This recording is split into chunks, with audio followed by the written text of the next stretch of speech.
कोई पूर्व का जन्म अच्छा होगा, कोई पिछला जन्म हमारा अच्छा होगा, जो इस पवित्र धरा पर पवित्र कथा का रस तत्व हम ग्रहण करें। आप और हम सुन रहे महाराज, राजा सुख, आपके पूर्व का जन्म का भान होगा। इस जन्म में तो तुमने कोई बुरा नहीं करा। कई लोग कहते हैं मेरे पास में इतना धन था, मेरे पास ऐसा वैभव था, मेरे पास इतना सामान था, मेरे पास इतनी सत्ता थी, चला गया। जैसे एक पत्र आया था बीच में, एक पत्र अपन ने पढ़ा था, यहीं कोई सा गांव का था, तो वहाँ उस पत्र में अपन ने पढ़ा था कि वो उसके शोरूम में आग लग गया, पूरा इलेक्ट्रॉनिक सामान 1 करोड़ रुपए का, 1.5 करोड़ रुपए का जल गया। जलने के बाद कोई व्यक्ति आया, वो 25 लाख लेकर चले गया। फिर उसके पति को लकवा लग गया, पैरालिसिस हो गया, वो ग्रसित होकर पड़ रहा। तो अब वो सोचे कि मैंने तो कभी बुरा नहीं किया, मैंने तो सब अच्छा किया, फिर मेरा पूर्व का कर्म हमारा कोई प्रायश्चित पुराना रहा हो। जल चढ़ाना मत छोड़ना, शिव को 1 लोटा जल चढ़ाना मत छोड़ना। कितना भी दुख आ जाए, कितनी भी तकलीफ आ जाए, कितना भी कष्ट आ जाए, कितनी भी परेशानी आ जाए, अगर तुम्हारी कितनी भी परेशानी हो, कितना भी कष्ट हो, कितनी भी बीमारी हो, कितना भी दुख हो, कितनी भी तकलीफ हो, तुमने अगर 1 लोटा जल चढ़ाना नहीं छोड़ा तो निश्चित है तुम्हारे पिछले जन्म का जो कर्म है वो धीरे धीरे कट जाएगा और तुम्हारी जिंदगी फिर अच्छी हो जाएगी। कटेगा, वो कर्म कटेगा फिर कोई पूर्व का कर्म, कोई पिछले जन्म का अच्छा कर्म।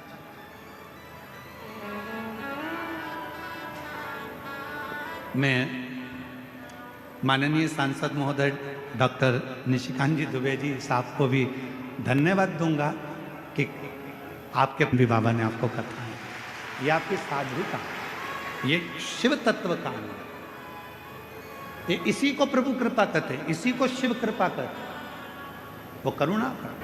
और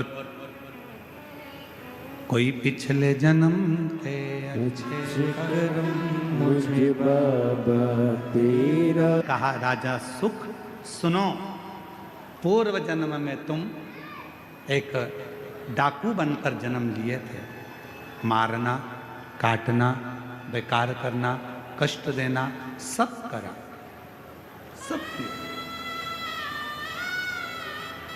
लोगों का अन्न छुड़ा लिया, लोगों का वैभव छुड़ा लिया, इसलिए तुम्हारी सत्ता, तुम्हारा वैभव चले गए।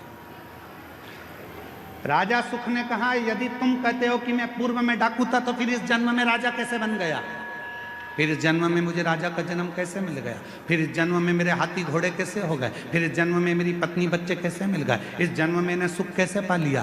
तब पथिक ने कहा महाराज तुमने जिंदगी में एक काम करा, तुम भले डाकू बने, एक बार तुम्हारे शरीर में रोग हो गया, रोग होने के कारण तुम वन में औषधि ढूंढने गए, औषधि ढूंढने के लिए जब गए तुम्हें प्यास लगी, प्यास लगी तो तुम्हारे पास में पानी नहीं था, पानी नहीं था, एक शंकर का शिवलिंग देखा, उस शिवलिंग के पास में एक पात्र भरा हुआ रखा था, उस पात्र को तुमने उठा लिया, देखा शंकर के शिवलिंग पर बहुत सारा कुछ ना कुछ पदार्थ लगा था, तुमने वही पानी शिव पर डाल दिया और उसी पानी को झेलकर तुमने पी लिया, जिसके फल स्वरूप तुम्हें इस जन्म में राजा का जन्म मिला, पत्नी मिली, बच्चे मिले, घर मिला, परिवार मिला, सुख मिला, सब कुछ मिला। पर पिछले जन्म का एक पुण्य तुम्हारे को राजा बना देता है, पिछले जन्म का कुछ पुण्य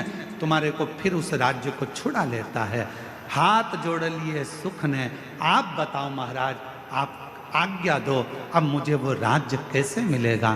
तब पथिक ने कहा उस राज्य को पाने का सबसे सुंदर तरीका है, शंकर के शिवलिंग के पास जाओ और शिव को फिर 1 लोटा जल चढ़ाना प्रारंभ करो, वो सुख वापिस मिल जाए।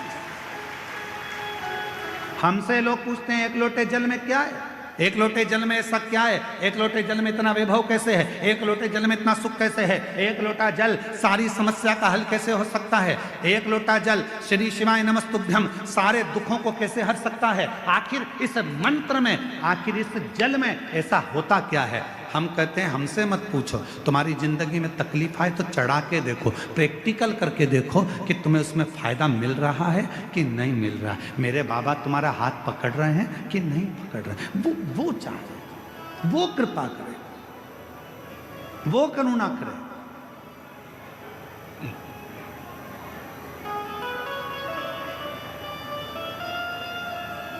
जीवन का जो सुख है ऐसे ही नहीं मिला है। कई लोग कहते हैं हम तो भगवान के मंदिर जाते हैं, हम भगवान का भजन करते हैं, हम भगवान का स्मरण करते हैं, उसके बाद भी मेरे शरीर में इतना बड़ा रोग हो गया, इसके बाद भी मुझे तकलीफ आ गई, इसके बाद भी मुझे दुख आ गया, इसके बाद भी मुझे कष्ट आ गया।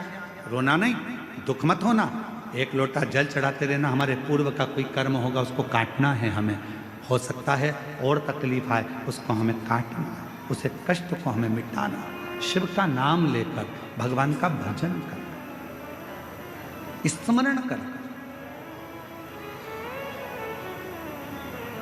और ये भजन के बल पर ही जीता जा सकता है महाराज। यदि आप लोगों में से कोई काशी गया होगा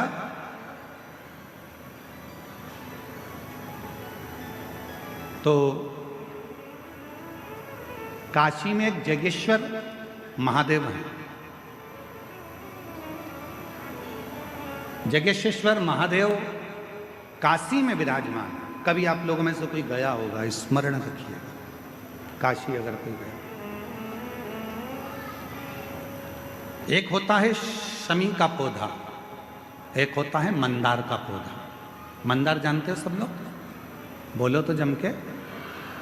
सफेद आंकड़ा भी उसको बोलते हैं, मंदार भी उसको बोलते हैं, मंदार का पौधा। और एक होता है शमी का। कहते हैं जिस व्यक्ति की जिंदगी में केवल घाटा ही घाटा लिखा हो, दुख ही दुख लिखा हो, और कई साल हो गए हों किराए के मकान में रहते हुए या तकलीफ को भोगते भोगते, परिवार में कहीं सुख है ही नहीं, दो पौधे को याद रखना। और दोनों पौधे की कथा हमने पूर्व में सुना चुके, मंदार और शमी। दोनों की कथा सुनाइए कि ये कौन से मुनि थे, कौन से ऋषि के बेटे थे, ये मंदार और शमी किसके पुत्र थे, सब कथा सुने। आप YouTube पर सर्च करिएगा तो आपको कथा पूरी मिल जाएगी, आप उसको सुनिए। जिसकी जिंदगी में दुख ही दुख लिखा, कष्ट ही कष्ट लिखा, परेशानी परेशानी लिखी, तो मंदार और शमी ये दो पौधे ऐसे हैं जो जीवन में सुख प्रदान करते हैं। एक नियम बना लो, 12 महीने शिवरात्रि आती है, हर महीने शिवरात्रि पड़ती है, महीने में 2 बार प्रदोष पड़ती है। या तो प्रदोष का नियम बनाओ या शिवरात्रि का नियम बनाओ। एक काम करना चालू करो, थोड़ी सी मिट्टी शमी के पेड़ के नीचे की और थोड़ी सी मिट्टी मंदार के पौधे के नीचे की, दोनों को लाओ, अच्छा मिलाकर उसका एक शिवलिंग का निर्माण करो और उस शिवलिंग का पूजन प्रदोष काल में शाम के समय शिवलिंग के सामने 2 घी के दिए जलाकर, जैसी घर में पूजन करते हो वैसी की वैसी पूजन करो, आरती करो, थोड़ा सा भोग लगाकर निवेदन कर उस शिवलिंग का बाद में विसर्जन करो। 5 या 7 प्रदोष कर लो या 5 या 7 शिवरात्रि कर लो, आपको किसी के आगे हाथ नहीं फैलाना पड़ेगा। मेरा देव अधिदेव महादेव स्वयं भंडार भरना प्रारंभ कर दे, स्वयं शिव भंडार भरेगा। मंदार और शमी के वृक्ष के नीचे का वो फल होता है जो सुख देगा, जो सुख देगा।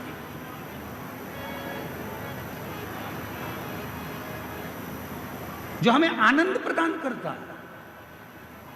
मंदार मतलब आप लोग जानते हो, वो सफ़ेद आंकड़े की जो जड़ होती है, आंकड़ा होता है, उसके छोटे छोटे फूल होते हैं मंदार के, भगवान शंकर को चढ़ते हैं। और शमी की पत्ती तो आप लोग जानते ही हो, शमी का पत्र, इसके पौधे के नीचे और उसके पौधे, इसका वृक्ष और उसके वृक्ष के नीचे की थोड़ी थोड़ी मिट्टी प्रदोष काल में, या तो प्रदोष हो या शिवरात्रि हो, दोनों को मिलाकर उसका शिवलिंग बनाकर उसकी आराधना, उसकी अभी हम कथा में एक बड़ा सुंदर व्याख्यान बताएंगे। जब घर में एक बीमार होता है, दूसरा ठीक होता है, दूसरा बीमार होता है, तीसरा ठीक होता है, उसका भी स्मरण इसमें मंदार और शमी के पौधे के नीचे की मिट्टी का बना।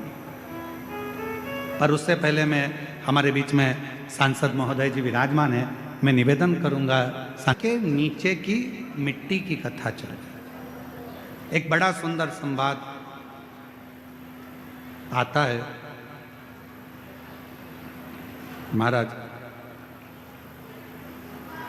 एक काशी में जगेश्वर महादेव हैं। जम के बोलेंगे एक बार, जगेश्वर महादेव। अपन जय बोलते ना, जय जय जय जय जय, जगेश्वरेश्वर महादेव काशी में विराजते हैं। कभी मौका लगे, एक बड़ा सुंदर संवाद इसके अंतर्गत मिलता है कि एक बार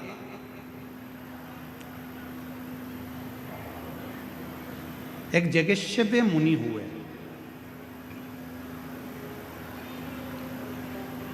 शिव के बड़े उपासक, भगवान शंकर की आराधना करना, साधना करना, अभिनय करना, निवेदन करना,